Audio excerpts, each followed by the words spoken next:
Life's tough. Get a helmet, man. I'm too pregnant for this.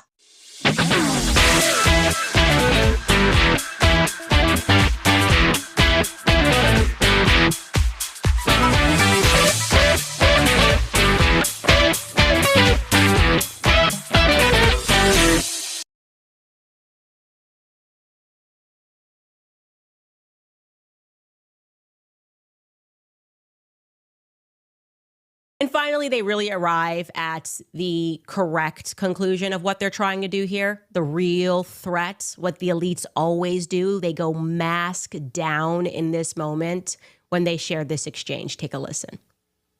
You're asking for punitive damages. How much money do you want, and do you want her to apologize? Well, we'd love an apology, of course. A court can't order her to apologize, and based on her conduct, especially today, we don't expect her to do anything other than double down.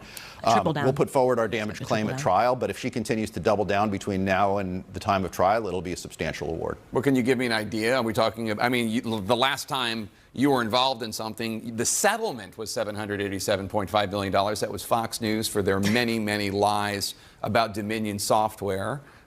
Fox News, but are you looking for that kind of settlement? She doesn't have $787.5 million. Well, you look at what happened with Alex Jones, and there are juries understand that there is an inherently large value to somebody's reputation, and if you're going to say these vile things, and if you're going to repeat them to a significant audience, as she has over 5 million followers.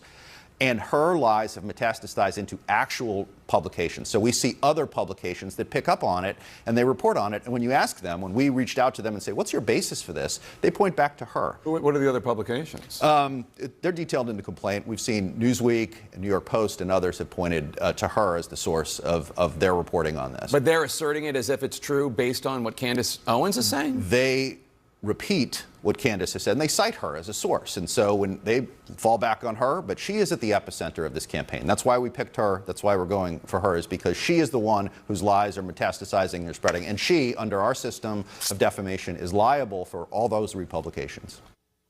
Okay, so he's obviously avoiding the point that my entire series was based on a book that was done by Xavier Poussard, who is a journalist, a respectable journalist in France, who has not been sued for defamation. So he has to be like, whoa, the New York Post mentioned her, because it's a very big question that's going to be asked in this courtroom. Hey, if this is defamation, why don't you sue in your home courts and win against the journalists that brought this entire thing forward, which inspired the series? That's a pretty obvious question. He's like, well, Newsweek said, Candace said it, and forget the book, forget the fact of it. Okay, it's all about PR, but who cares? What is the actual goal?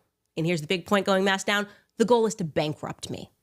That's how these elites think. They think about, we have money and money is power. How they have always thought is, we built this corrupt system. So if we can't beat you the fair way, if we can't beat you in the court of public opinion with facts, we're going to drag you through the mud. The process is going to be the pain, and we're going to try to destroy you financially, right? We'll keep this going. We've got unlimited funds. That's why elites love courts and expensive lawyers, because the little guys, what are you going to do? How are you going to defend yourself against these people?